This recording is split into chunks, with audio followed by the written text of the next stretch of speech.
අද මම ඔයාලට අරගෙන ආවේ හරිම ලස්සන වීඩියෝ එකක්.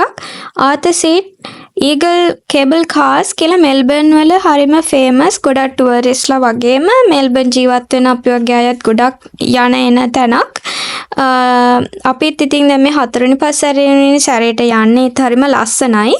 ඉතින් ඔන්න බලන්න උඩට ආවහම මේ ඈතට ඔයාලට පේනවා ඇති ඒ සීනරි එක. පෝර්ට් ෆිලිප් බේ එක පේනවා. ඒ මුළු ඒරියා එකම උඩට ආවහම පේනවා. දැන් මේ අපි උඩටම ඇවිල්ලා තියෙන්නේ. මේකේ ටිකට් එකක් ඕස්ට්‍රේලියන් ඩොලර් 20ක් වගේ වෙන්නේ. ඔයාලට වෙබ්සයිට් එකට ගිහලා හරියටම ප්‍රයිස් එක බලා ගන්න පුළුවන්.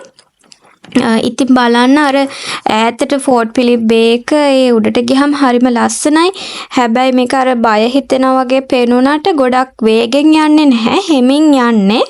මෙහෙම මේ කන්ද උඩට නැග්ගට පස්සේ කේබල් කාර් එකෙන් බැහැලා එතන තියෙන පොඩි කැෆේ එකක් ඒවා අපි ඔක්කොම එන්ජොයි කරලා අපි ආවා මෙතන ෆෝර්ට් ෆිලිප් වල තියෙන බීච් එකට.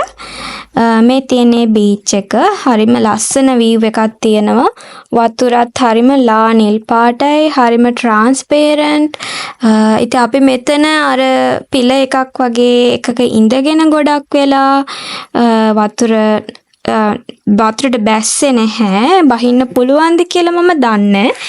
ඊට පස්සේ අපි මෙතන හිටියා ෆෙරි එකක් එනකන්. මේක පබ්ලික් ට්‍රාන්ස්පෝර්ට් සර්විස් එකක්. ප්‍රයිසස් ඔයාලට බලා ගන්න පුළුවන්. යන්න කැමති කෙනෙක් ඉන්නවා නම් Google එකේ මේගොල්ලන් මේ ෆෝර්ට් ෆිලිප් බේ එකේ ඉඳන් ජීලෝන් වලට තියෙන ෆෙරි එකක්. මේක ඇතුළට අපිට කාර් එක අරන් ගිහිල්ලා පාක් කරලා කාර් එකත් එක්කම අපිට ජීලෝන් වලට ට්‍රාන්ස්පෝර්ටේෂන් එක දෙනවා. ඉතින් අපිත් එහෙම ගිහිල්ලා දැන් මේ ෆෙරි එකේ නැගලා යන ගමන් ඉන්නේ. ඔයාලට පෙන්නන්න මම වීඩියෝ කරගත්තා ඒ ෆෙරි ඩ්‍රයිව් එක. ඉතින් එතනිනුත් අපි බැහැලා දැන් මේ ජීලෝන් වලින් බැහැලා ජීලෝන් වල වීඩියෝ එකක් තමයි මේ පෙන්නන්නේ. ඉතින් අපි ඊට පස්සේ ජීලෝන් වල චුට්ටක් ඇවිදලා ඊට පස්සේ ආපහු අපේ ගෙදර එන්න පිටත් වුණා. ඉතින් මෙහිම තමයි අද දවස අපි ඊගල් කේබල් කාර්ස් වල ගත කරේ.